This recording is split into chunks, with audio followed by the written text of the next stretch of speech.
Hi there. Welcome to the SoberCircle channel. Enjoy this speaker tape. Good evening, you all. My name is Paul, and I are an alcoholic.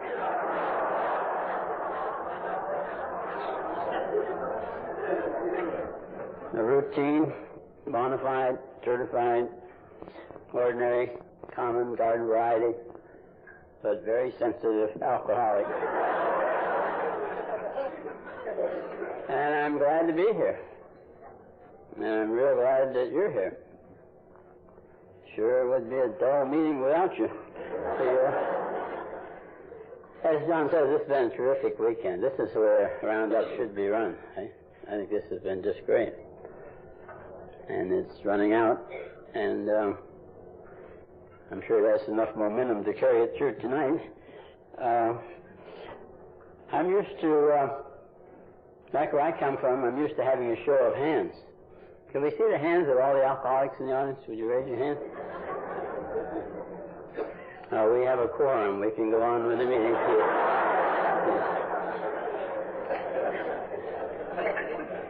I'm accustomed to a show of the hands of the newcomers. People with less than 30 days since their last drink, or pill, or nicotine-free cigarette. Can we see the hands of people with less than 30 days of sobriety? I don't know how that is at a roundup. Would you raise your hands, please?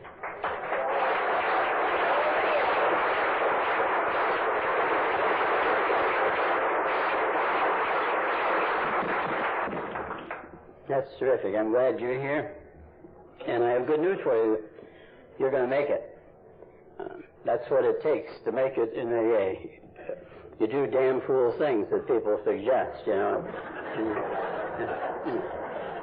You embarrass the hell out of yourself in front of 1,000 people. You're going to make it because you might as well keep coming back. There's no place to go. You've just ruined your reputation, you know.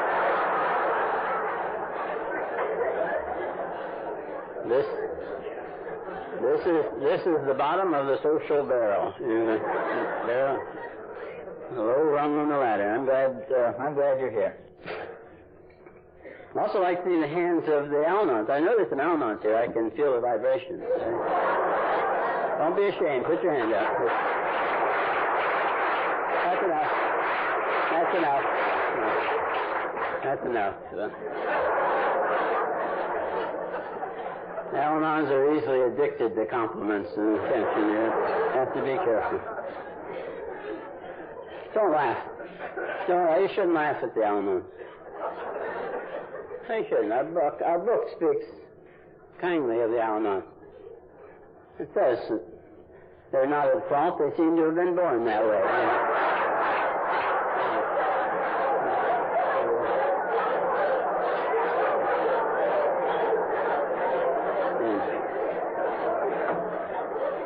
And I'm glad they're here. I'm always glad to see Al-Anons at meetings. Any meeting. They need all the meetings they can get. I want to tell the Al-Anons, and also the alcoholics who were smart enough to be at that meeting this morning. That was a terrific meeting at the Al-Anon meeting at 10 o'clock this morning. If you want to learn something about acceptance, buy the tape. Buy Bob Bell's tape. It was terrific. A little bit long, but it was terrific.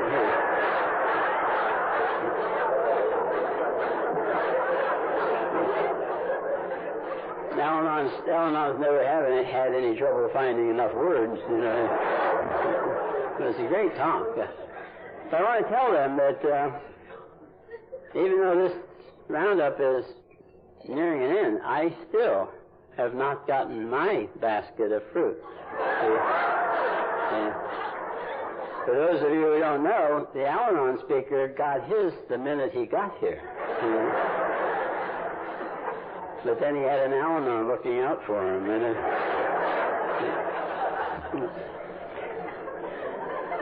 I'm not resentful. I just mentioned it because I knew you'd want to know.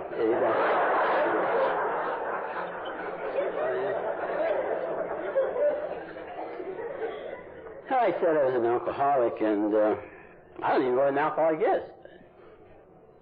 Which doesn't matter. I don't need to know what one is as long as I know that I is one. And you know what to do about it. As long as I do what you do, it seems to work for me. Because I found out I can't keep me sober. I can't stay sober, and you can't stay sober, but we can stay sober. I can't keep me sober, but my efforts to help you stay sober keep me sober whether you stay sober or not. Just more fun if you stay sober, too. And by saying I'm an alcoholic, what I mean is I react peculiarly to the drug alcohol.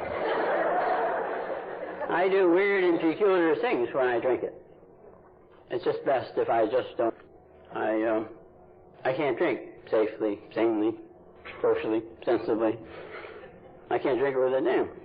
And I do weird things. It's just best if I just don't drink it at all. And, you know, when you do the weird things that I did when I drank, you don't have to be all that smart to figure out. Maybe it'd be best if you just don't drink. Just don't drink this stuff. Leave it alone. If you can't handle it, if you can't drink like a gentleman, just don't drink. I have a body that reacts peculiarly to that drug.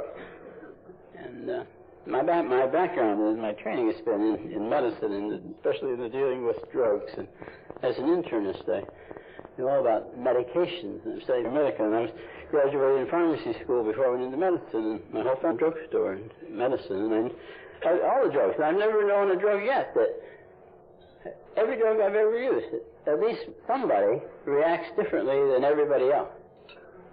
And alcohol is a drug, and some people react differently to it than the other people. 9 out of 10 people who drink it react one way, and they're called social drinkers. 1 out of 10 who drink it react weirdly, and they're called alcoholics. And that's not hard for me to understand, so you just don't drink the dumb stuff. My body doesn't react well to it, so I just don't drink it. Except that I happen to have a brain. I have a body that can't drink, and I have a drinking.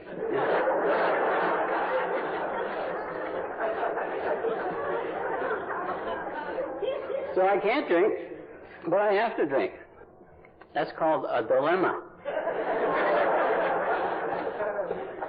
What it means is, without AA, you're screwed. For a long time didn't mean what the problem was. I'm not one of these people who people explain. I may say something that sounds like I'm explaining why I drank, and if I do, don't believe me. And I don't know why I drank. I had reasons for drinking. I drank when it was real hot in order to cool off. That's what beer is for. I drank to warm up when it was cold. That's why you take a bottle when you go to a football game. I drank in the daytime. You drink daytime drinks in the daytime. I drank at night. That's what nightcaps were for. I drank when I was around. You have to drink when you're around people who are drinking. Anybody knows that. I drank when I was alone because I was lonely. I drank at weddings because happy occasions. I drank at funerals because they were sad occasions. I drank when I was happy to feel happier, and I drank when I was sad, and I drank when I needed to pick me up, and I drank when I needed something to slow me down. Most of all, I drank because I needed to get to sleep. I was born with congenital insomnia. Sad case of the world's worst. I may not be the world's worst alcoholic. On the other hand, I may be, but I wouldn't mention it at an AA meeting. But I'm sure I have the world's worst case of insomnia, and I will compare my case with yours anytime after the meeting. Story. All I can tell you about my drinking is that every drink I ever took seemed like a good idea at the time. It just seemed like a good idea at the time. It may not have seemed like a good idea a short time later, but it seemed like a good idea at the time. I drank and felt wonderful. So people say they took a drink and boom, and they felt 8 feet tall, I mean, wonderful, and it's terrific. And I didn't get that feeling. I didn't have that feeling of wonderfulness. Mine was more like Father Terry talks about how when he took a drink, he didn't feel wonderful. He said when he took a drink, he felt like he was going to feel wonderful in about 15 minutes. remember I would, and I don't remember drinking for a reason. I drank because it was there. And I went out and bought some because there wasn't any there when there wasn't any.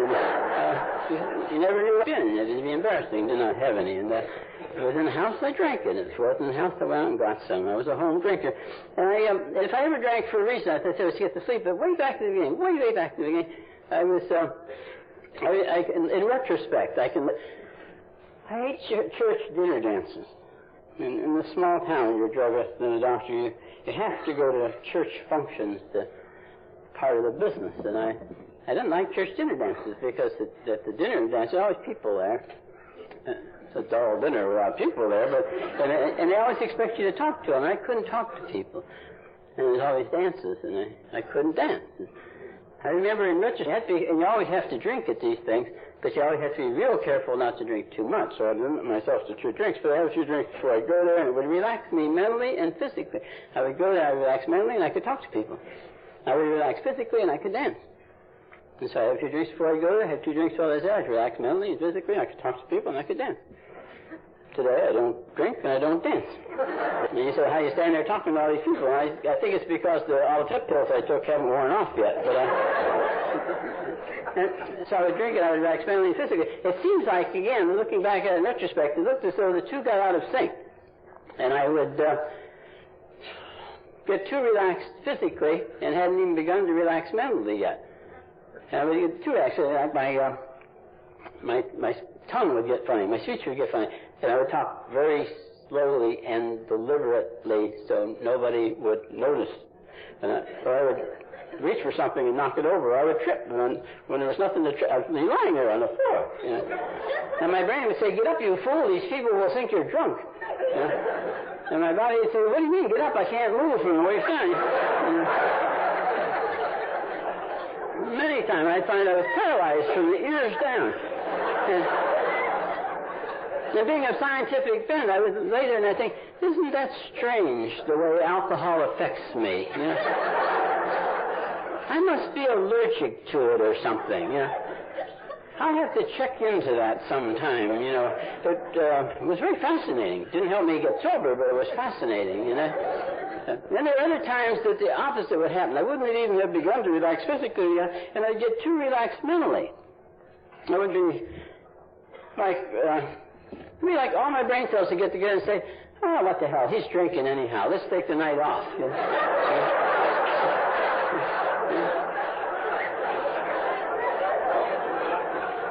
And they'd all go on home, you know.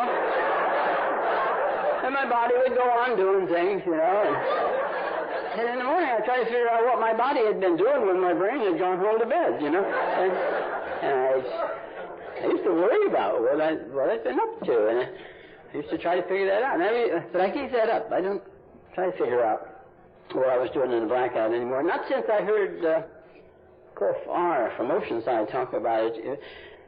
He finally came to realization one time. He used to try to figure out what he was doing in the blackout, and he finally came to realization he never ever had found that he had come out of a blackout to find that he had spent the night helping the little sisters of the poor.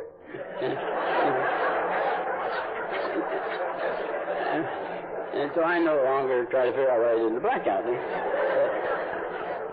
Then there were times when I would, both would get screwed up at the same time. I guess what I'm saying is that the longer I drank, the harder it was for me to predict what was going to happen if I took a drink.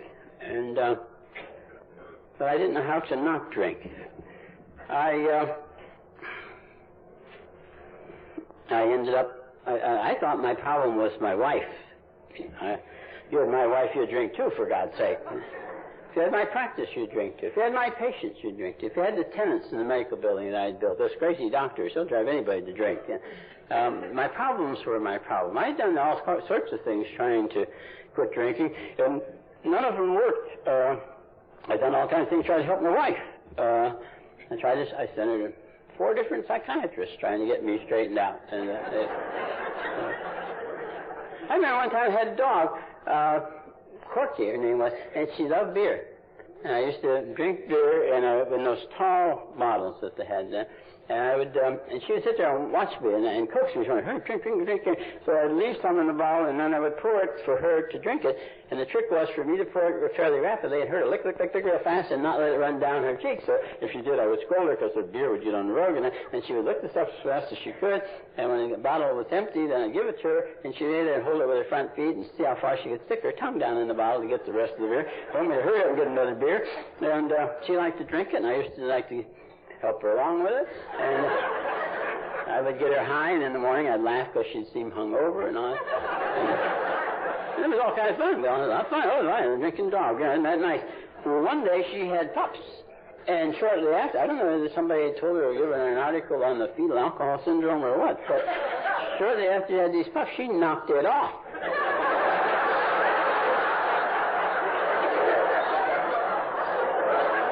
Just like that. She knocked it off. And that was, never had another drop.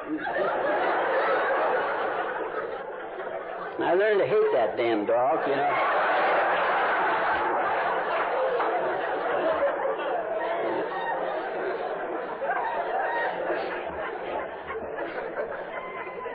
I thought hypnosis would help Max with her emotional problems. I took a course in hypnosis.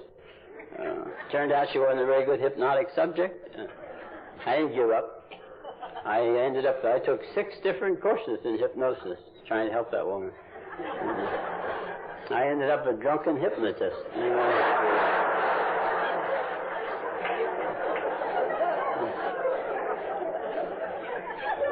I talked about having trouble sleeping. I grew up in a drugstore, and when I from Max, and I spoke of Max, and I just realized the other day, at the end of this year, Max and I will have been married 45 years. That's nothing.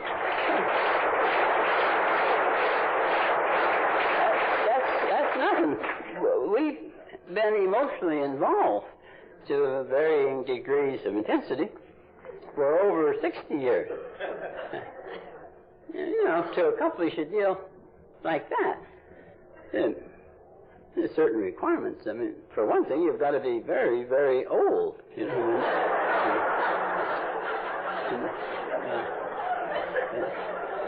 And we've been working on this deal a long time. Anyhow, I'll probably get back to that. I used to work on trying to get her sober, and I worked on my sleeping problem.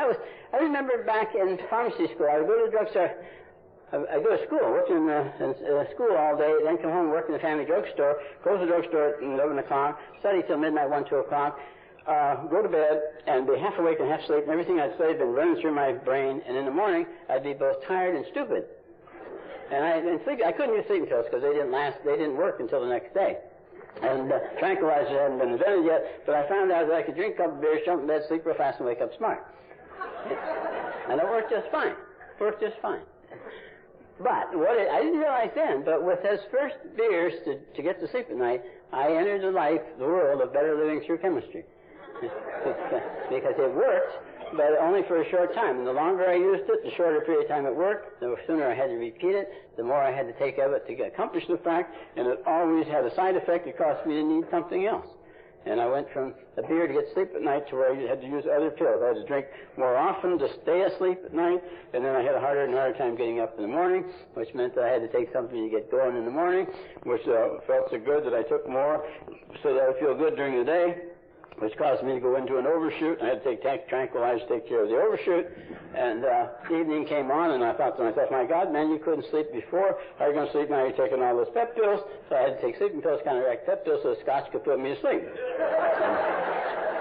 Better living through chemistry was the way of life. I never became a pillhead, though. Oh no, I wouldn't want you to think that. Every pillheads take pills to get high, or to get loaded, or for the effect. I never did that. Every pill I ever took, I took because I had the symptom that only that pill would relieve. I did. I either had it or I could feel it coming on. And, that's right. So every pill was medically indicated at the time and prescribed by a doctor, and taken according to direction and dispensed by a pharmacist. I bought my pills wholesale. They're very tiny little pills, anyway. But the same way, I never became a dope fiend either. Never became a dope fiend addict. Dope fiends, they use dirty needles. They use dirty needles. They'll take anything. They say, oh, what's that? Give me some. I'll squirt it in, see what happens, you know. I never did anything like that. I never used anything but the purest of drugs that I had stolen from my patients. And I always... I never stole anything from a patient that needed... In fact, usually they didn't need it at all. Max worked in the office. My family couldn't afford to send me to medical school. They didn't want me to go to medical school. They wanted me to stay home and work in a family drugstore, and it was the Depression and all that. And I didn't know how to get to medical school, so I married a girl next door, and it's better if you take cholelithiasis. You charge more. And I say 2 cc's of Demerol. And I give her 2 cc's of vitamin B complex. I'd take 1 cc of Demerol, and she'd owe me 1 cc.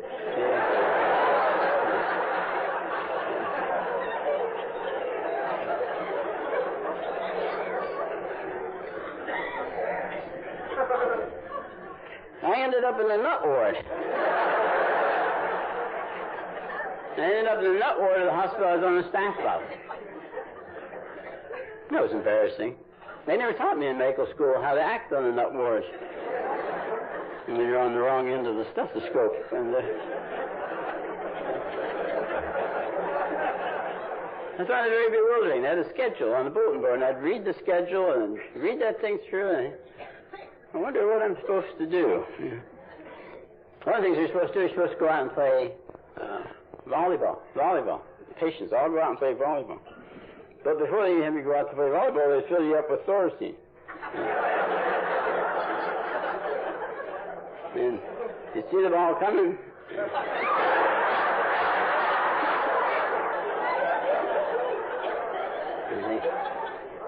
The ball's coming. You're supposed to run for it. Feet, you better run. Hands, you better get up there. Get going. Couldn't stop. You know? The ball back there someplace.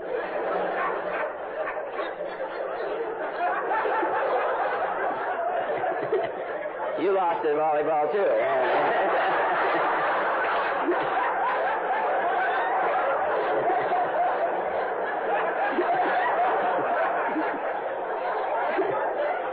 That was the most embarrassing part about being a nut ward. The girl patients kept beating us, you know. Being a doctor, I ought to be able to play a better game of volleyball than that, you know. It's very embarrassing. I spent my time in the nut ward. The more I control, the more I tried to control everything. I was trying to control people, places, and things, because if I had the feeling if I could control these things, I could control the drinking or something. Somehow it made sense to me. I shouldn't try to explain it, but I was trying to control everybody and everything, and the more I lost control, the more I fought for control. And the epitome of that was that I found myself in the nut ward, spending my time making lists and orders and directions, things for Max to do to keep the world running right while I was locked up in the nut ward. Now today, I admit that's kind of crazy. Not as crazy as her coming back every day for a new list like you did.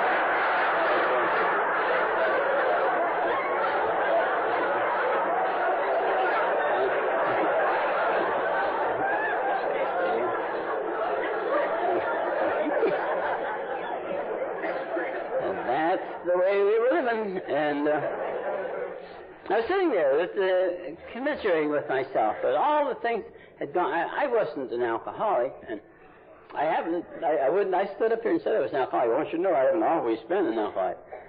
Certainly wouldn't want you to think. I used to find myself accidentally drunk a lot, but I wasn't an alcoholic. It took me 7 months to become an alcoholic. 7 months of coming to these meetings. I picked it up here.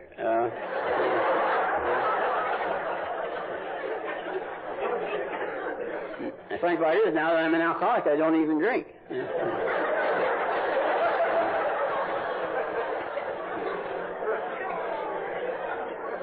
I haven't been drunk since the last time I took a drink.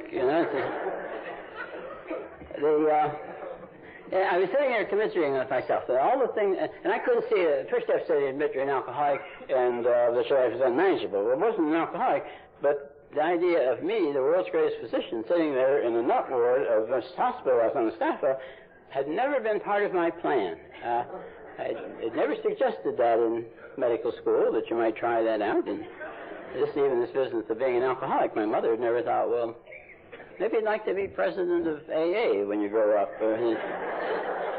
No school counselor had ever suggested it. In fact, I don't think I even look like an alcoholic, except when I'm drinking. But it didn't seem right. I thought there was something unmanageable about my life that I was sitting there in the nut ward, and I knew I said it by mistake. I knew that Max was kind of crazy, and that I felt vaguely heroic about the fact that they had locked the wrong one of us up. But I wasn't going to say anything. And I was sitting there commiserating with myself about all the things that had gone wrong, all the mistakes that had happened, that a nice guy like me ended up in a place like that. And as I was thinking this dumb psychiatrist who couldn't see that Max was my problem walked up behind me and said, how would I like to talk to a man from AA? And I thought, God almighty, don't I have enough problems of my own without trying to help some drunk from AA?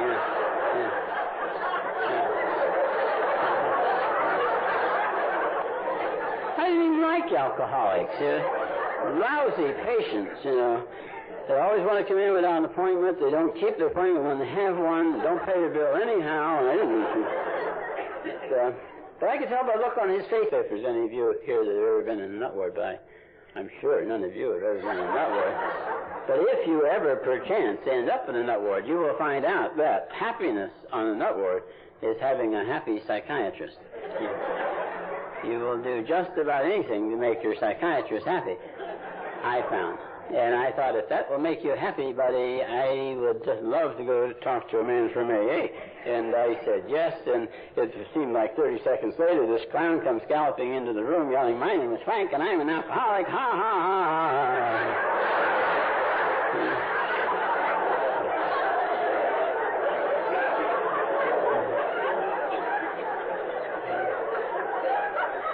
And I thought, oh, my God, The only damn thing in the world he has to brag about is the fact he's an alcoholic, I was a lot more impressed when I found out he was an attorney. And, God, he had a long story. Seriously, he went on and on and on. I don't even remember what he said. I knew it was interminable, but I don't know what he said. And he says, well, that's my story. I'm going to meetings tonight. Would you like to go along? Then I said, hell no, I won't like it. But I'll go. Because I knew I had to figure he would go back and tell that dumb psychiatrist if I didn't. And indeed he would have, and we went off to a meeting, and I don't know where it was. I can't tell these beautiful stories about my first meeting. In fact, I don't know how many meetings I went to before I knew what meeting I was at. But I do know that it had a profound effect. It had a very profound effect on the psychiatrist. He was just delighted. And my relationship with God is, it's not quite true to say my relationship with God is very different. My relationship with God is so very different that I have an entirely different God today. My AA has given me permission to change God.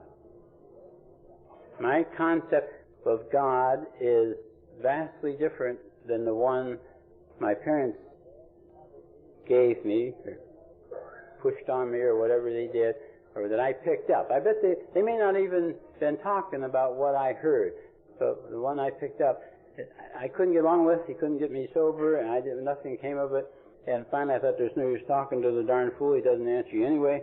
And he and I broke off for 5-6 years before I found myself one day, against my better judgment, sitting in an AA meeting. How I would like communication with, and I said, that's my God.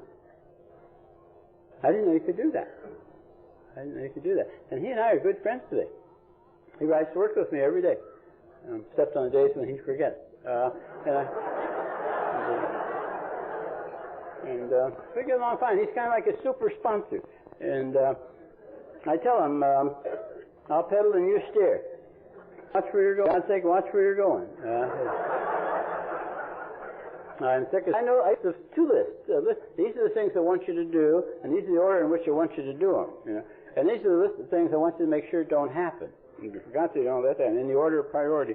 And I don't give him those lists anymore. As a result, he has a lot more free time. And he doesn't handle it particularly well. And so I rent him out. I lend him out rent-free to people who don't have a God. To people who don't have a God. Or to people who have a God that they don't get along with. One that doesn't like them. Or one they can't communicate with. And I lend him mine and tell him, use my God. You don't even have to ask me. Just go ahead, tell him I sent you. Try it out. Talk to my God.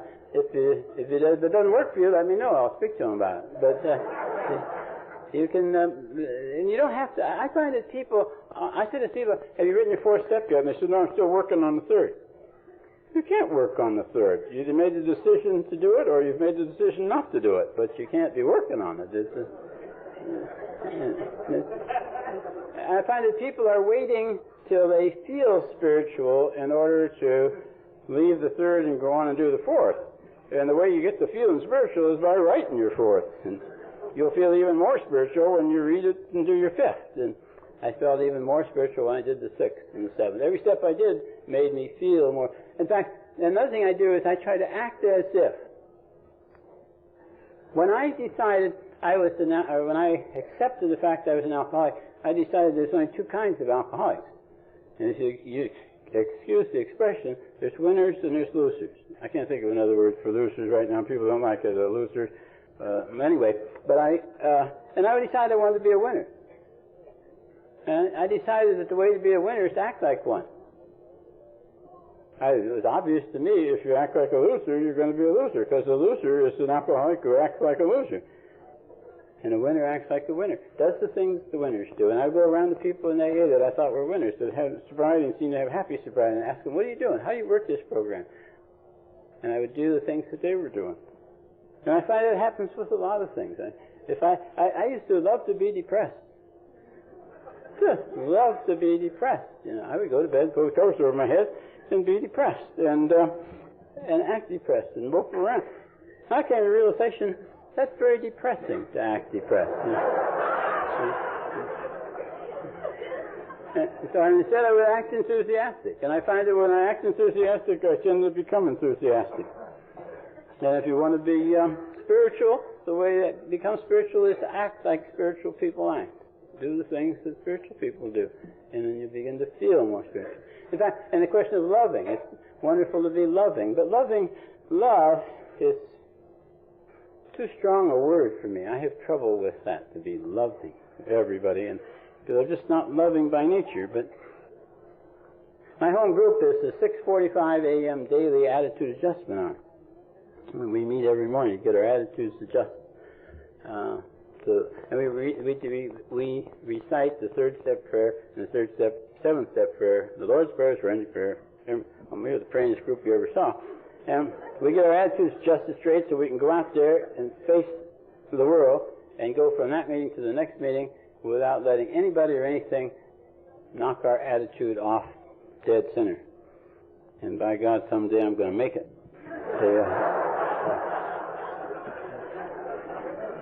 One of our group, she was saying how she wanted to be loving, but didn't know how. She was relatively new, and she was always, and she said, she complained to her sponsor. She said, how do I be more loving? And her sponsor, Arlene, said, don't try to be loving. She said, just to start with, just stop doing something that's unloving. Don't try to be a saint. Just don't be loving. Just stop doing something that's unloving.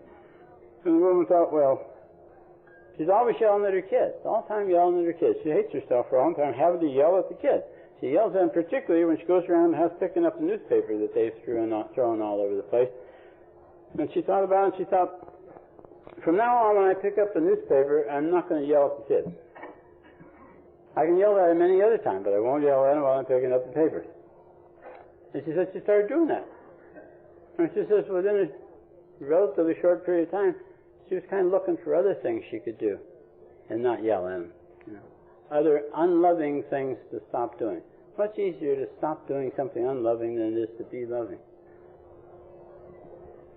Somebody in that meeting said, well, he was talking about his father, and he said his father always loved little children. He loved children. He said, and the way he showed his love for these children was that he was very tolerant of them. He was very tolerant of little children. And I thought, gee, and for some reason or other, the AA code, you know what the AA code is?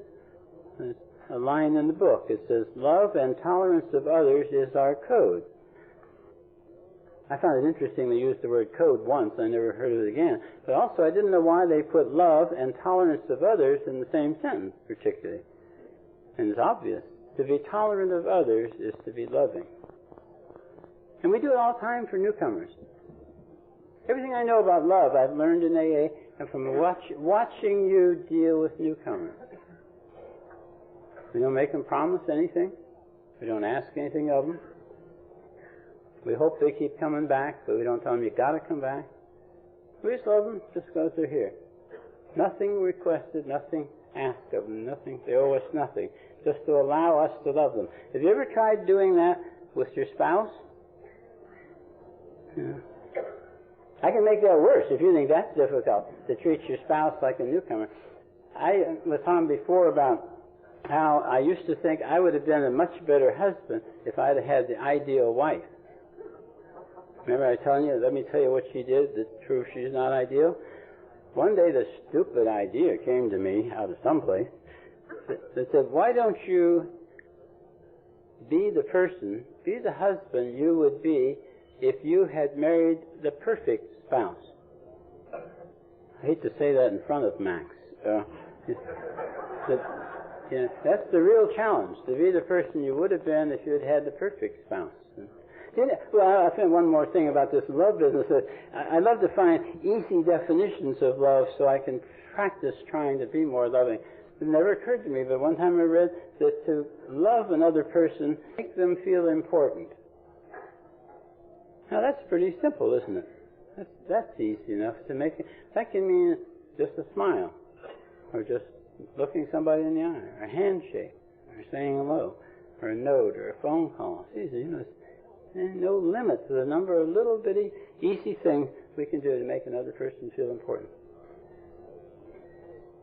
I'm sure it's even more obvious to you than it is to me that I'm enjoying talking to you and I'm having a hard time sitting down.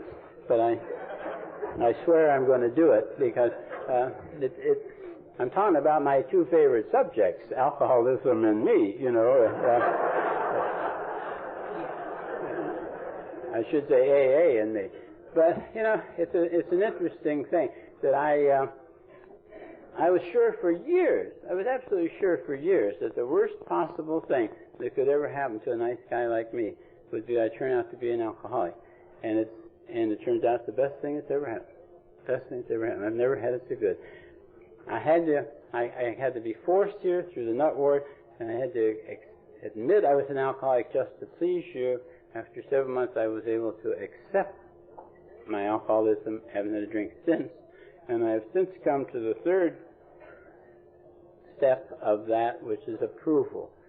Now, I not only admit and accept my alcoholism, I thoroughly approve. In fact, it's an important point. I find a lot of people can't accept life on life's terms because they don't approve of it. You don't have to approve of it to accept it. I remember I was quoting a woman I'd heard at the Palm Springs Roundup one year she was saying that life is not painful. She said, life is not painful. It's my resistance to life that is painful. And after the meeting, a woman came up to me and says, I can't accept that. I have a teenage son who was in a motorcycle accident. He's been in a coma ever since. I suggested that she doesn't have to approve of it. All she has to do is accept it. What do we accept when we accept life? What is it we accept? I think we accept the challenge. Life says, this is the way life is. What are you going to do? Who are you going to be? Are you going to be a victim or a survivor? And we accept the challenge that I can put up with. I can make it anyhow. With the help of these people and the help of God, I can make it. And we're survivors. We used to be victims, and now we're survivors. We've accepted the challenge of life, and today I approve of my life. I want to say, as I sit down, I want to say I love you all. But I remember that I used to, when people said that, say, I love you all. I was saying, BS, you know. I think, you don't even know me, for God's sake. And maybe you did, you wouldn't like me, you know. And but I find out that that's not what love is. I know that you wish me well, and I know that I wish you well. There isn't a person here that I wouldn't get out of bed in the middle of the night to help or to talk to. I feel very close to all of you. And whether you like it or not, I love you all. Thank you very much.